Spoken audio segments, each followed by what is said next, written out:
കോഴിക്കോട് യുവാവിനെ പോലീസ് ക്രൂരമായി മർദ്ദിച്ചെന്ന് പരാതി. ഇരുചക്രവാഹനത്തിൽ 3 പേർ സഞ്ചരിച്ചതിനാണ് മർദ്ദനമെന്നാണ് ആരോപണം. ബേപ്പൂർ സ്വദേശി അനന്തു ബീച്ച് ആശുപത്രിയിൽ ചികിത്സയിലാണ്.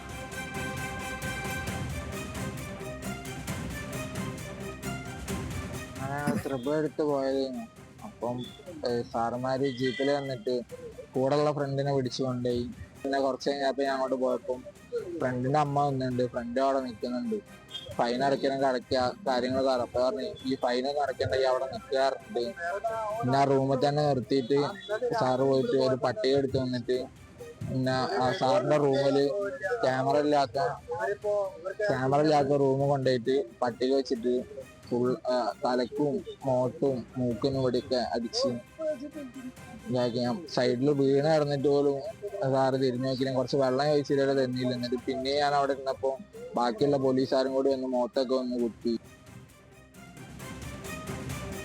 കൂടുതൽ വിവരങ്ങളുമായി രതീഷ് വാസുദേവനാണ് കോഴിക്കോട് നമുക്കൊപ്പം ചേരുന്നത്. രതീഷ്, വാഹനത്തിൽ ട്രിപ്പിൾ അടിച്ചു എന്ന പേരിലാണ് ഇപ്പോൾ ഈ അനന്തുവിനെ ക്രൂരമായി മർദ്ദിച്ചതായി പരാതി ഉയരുന്നത്. പോലീസിന്റെ വിശദീകരണം എന്തെങ്കിലും ലഭ്യമായിട്ടുണ്ടോ? വലിയ മോശകരമായൊരു സംഭവമാണ് യഥാർത്ഥമാണെങ്കിൽ. ബിനൽ, തീർച്ചയായും ഇന്നലെ വൈകിട്ട് 6 മണിക്കാണ് ഈ 3 പേര്, അനന്തു ഉൾപ്പെടെ, അനന്തുവിൻ്റെ സുഹൃത്തുക്കളായ 2 പേർ ഉൾപ്പെടെ ബൈക്കിൽ ബേപ്പൂർ ഹാർബറിൻ്റെ സമീപത്ത് നിന്ന് പോലീസ് കസ്റ്റഡിയിലെടുക്കുന്നത്. എന്നാൽ ആ ബൈക്കിലുണ്ടായിരുന്ന ഒരു പ്രായം കുറഞ്ഞ പയ്യൻ ഓടി പോലീസിനെ കണ്ട് ഭയന്ന് ഓടുകയായിരുന്നു. മറ്റ് 2 പേരെ ബൈക്ക് ഉൾപ്പെടെ പോലീസ് കസ്റ്റഡിയിലെടുത്തു.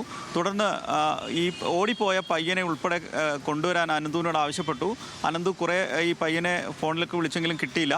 തുടർന്ന് പോലീസ് സ്റ്റേഷനിലെത്തുകയും വാഹനം വിട്ടുകിട്ടാൻ ഫൈൻ അടച്ചിട്ട് ഈ 3 പേരെ വച്ച് വണ്ടി ഓടിച്ചു എന്നുള്ള പരാതിയാണ്. സ്വാഭാവികമായിട്ടും ഫൈൻ അടച്ചാൽ പോരാവുന്ന കേസാണ്. അപ്പോൾ സ്വാഭാവികമായിട്ടും അതിനുവേണ്ടി പോലീസ് സ്റ്റേഷനിൽ എത്തുമ്പോഴാണ് പോലീസ് അവിടുത്തെ SI ഉൾപ്പെടെ ഇത്തരത്തിൽ ക്രൂരമായി മർദ്ദിച്ചതാണ് അനന്തുവിൻ്റെ പരാതി. അനന്തു ഇപ്പോൾ ഞാൻ നിൽക്കുന്നത് കോഴിക്കോട് മെഡിക്കൽ കോളേജിലാണ്. ഈ അനന്തു ഇപ്പോൾ കാഷ്വാലിറ്റിയിൽ ചികിത്സയിലാണ്. വലിയ തരത്തിൽ പരിക്കുകൾ ശരീരത്തിലുണ്ട്. എന്തായാലും കമ്മീഷണർക്ക് അടക്കം പരാതി നൽകിയിട്ടുണ്ട്. മുഖ്യമന്ത്രിക്ക് അടക്കം പരാതി നൽകാനാണ് കുടുംബത്തിൻ്റെ തീരുമാനം. മാത്രവുമല്ല അവരുടെ അച്ഛൻ ഷിബു ഉൾപ്പെടെ പറയുന്നത് അവരുടെ പിതാവ് ഷിബുവിൻ്റെ ഒക്കെ പിതാവ്, അനന്തുവിൻ്റെ അച്ഛൻ ഷിബുവിൻ്റെ പിതാവ് ഉൾപ്പെടെ പോലീസിൽ വിജിലൻസിലൊക്കെ ജോലി ചെയ്ത പോലീസിലെ റിട്ടയർഡായ ഉദ്യോഗസ്ഥൻ കൂടിയാണ്.